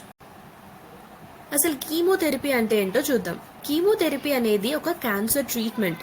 సో దీనిలో పవర్ఫుల్ డ్రగ్స్ని యూజ్ చేస్తారు. సో దేనికి? క్యాన్సర్ సెల్స్ని కిల్ చేయడానికి, క్యాన్సర్ సెల్స్ యొక్క గ్రోత్ని ఆపడానికి, అదేవిధంగా క్యాన్సర్ సెల్స్ యొక్క గ్రోత్ అండ్ మల్టిప్లికేషన్ని కూడా స్టాప్ చేయడానికి. అండ్ అదేవిధంగా బిఫోర్ సర్జరీ ఆర్ రేడియేషన్ ట్యూమర్స్ని ష్రింక్ చేయడానికి కూడా యూజ్ అవుతాయి. అండ్ అదేవిధంగా క్యాన్సర్ యొక్క స్ప్రెడ్ని కూడా ప్రివెంట్ చేయడానికి, that is metastasis and relief symptoms and advance stages. So do remember this basics regarding chemotherapy. And కీమోథెరపీలో కూడా మనకి చాలా టైప్స్ ఉంటాయి. First is curative chemotherapy. So ఇది కంప్లీట్గా క్యాన్సర్ని ఎలిమినేట్ చేయడానికి. Then palliative therapy. సో ఇదేంటంటే సిమ్టమ్స్ని రిలీఫ్ చేయడానికి, అదేవిధంగా క్వాలిటీ ఆఫ్ లైఫ్ని ఇంప్రూవ్ చేయడానికి చేస్తారు. Then adjuvant chemotherapy. ఇది సర్జరీ తర్వాత లేదా రేడియేషన్ తర్వాత. సో ఇది ఎందుకంటే ఏదైనా రిమైనింగ్ క్యాన్సర్ సెల్స్ ఉంటే వాటిని కిల్ చేయడానికి యూజ్ చేస్తారు. Then neo adjuvant. సో ట్యూమర్స్ని సర్జరీకి ముందే ష్రింక్ చేయడానికి ఇది యూజ్ చేయడం జరుగుతుంది. So do remember these terms, that is regarding the types of chemotherapy. And next article is dolphins and whales continue to wash ashore to Kerala. So అసలు ఏం జరిగిందంటే జూన్ 2025లో 6 మెరైన్ మ్యామల్స్ అంటే 4 dolphins and 2 whales Alappuzha coast of Kerala అక్కడ they were found dead. So దీనివల్ల marine pollution పైన concerns raise అయ్యాయి. And రీసెంట్గా Kerala Coast దగ్గర ఒక షిప్పింగ్ యాక్సిడెంట్ జరిగింది. సో దీనికి కూడా ఏదైనా లింక్ ఉందా అని కన్సర్న్స్ అనేవి రేజ్ అవుతున్నాయి. ఇది ఇక్కడ జరిగిన issue. Then coming to marine mammal stranding.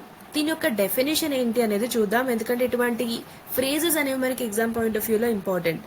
So జనరల్గా డాల్ఫిన్స్ అండ్ వేల్స్ లాంటి మెరైన్ మ్యామల్స్ అనేవి వెన్ దే వాష్ అషోర్ ఇవి ఒడ్డు కొట్టుకొని వస్తూ ఉంటాయి, ఎయిదర్ అలైవ్ ఆర్ డెడ్. ఏదైనా ఇంజురీ అయ్యి లేదా ఇల్నెస్ వలన లేదా డిస్ఓరియంటేషన్ దారి తప్పిపోయి మనకు ఒడ్డు కొట్టుకు రావడం జరుగుతుంది.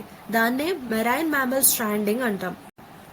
దీనికి పాసిబుల్ కాజెస్ ఏంటంటే marine pollution, oil spills, chemical contamination, acoustic disturbance like sonar అంటే సౌండ్ డిస్టర్బెన్సెస్, షిప్ కొలిజన్స్ లేదా న్యాచురల్ డిసీజెస్, ఇవన్నిట్లో ఏదైనా కూడా కాజ్ అయి ఉండొచ్చు. అండ్ 2025లో రీసెంట్గా జరిగిన మ్యారిటైమ్ ఇన్సిడెంట్స్ చూసినట్లయితే MSC Elsa 3 Liberian flag it sank off Thottappally coast of Alappuzha. Then MV Wan Hai 503 Singapore flag it caught fire near Kannur coast. And రెండు ఇన్సిడెంట్స్ లో కూడా హజార్డస్ కెమికల్ యొక్క లీకేజ్ అండ్ ఆయిల్ స్పిల్స్ కి సంబంధించిన ఫియర్స్ అనేవి రేజ్ అవడం జరిగింది. And hazardous marine pollution, ships ఏవైతే hazardous chemicals, oil and waste ని క్యారీ చేస్తుంటాయో, అటువంటి కంటైనర్స్ ని క్యారీ చేస్తుంటాయో, సో వాటి వలన మెరైన్ పొల్యూషన్ అనేది జరిగే అవకాశం ఉంటుంది.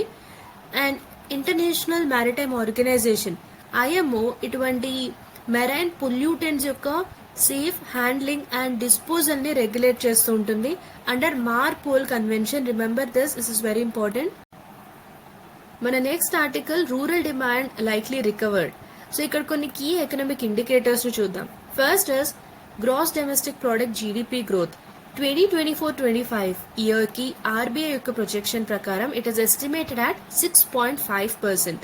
సో ఇది రెసిలియంట్ ఎకనామిక్ యాక్టివిటీని ఇండికేట్ చేస్తుంది, especially in Q4 of physical year. So ఈ ఫిజికల్ ఇయర్ లోని 4th క్వార్టర్ లో. Then purchasing managers index PMI, ఇది మ్యానుఫ్యాక్చరింగ్ లేదా సర్వీసెస్ లో బిజినెస్ యాక్టివిటీని ఇండికేట్ చేస్తుంది. ఈ పిఎంఐ అనేది 50 కంటే ఎక్కువ ఉన్నట్లయితే ఇట్ షోస్ ఎక్స్పాన్షన్ అండ్ 50 కంటే తక్కువ ఉన్నట్లయితే కాంట్రాక్షన్. అండ్ ఇండియా మే 2025లో it showed highest expansion globally. So this reflects export growth and domestic industrial strength. Then headline inflation, దీన్ని కన్స్యూమర్ ప్రైస్ ఇండెక్స్ సిపిఐతో మెజర్ చేయడం జరుగుతుంది. అండ్ ఇది ఆర్బీఐ యొక్క టార్గెట్ కంటే కూడా తక్కువగా ఉంది for 4 consecutive months. So this is a sign of price stability. Then food inflation, so it fell to 1.5% year on year in May. ఇది 73 months లో లోయెస్ట్ గా చెప్పొచ్చు. It contributed to stable rural prices and improved demand. ఈ రోజు మనం discuss చేసుకోబోయే last article Bharat Biotech to supply GSK's malaria vaccine to GAVI in 2026.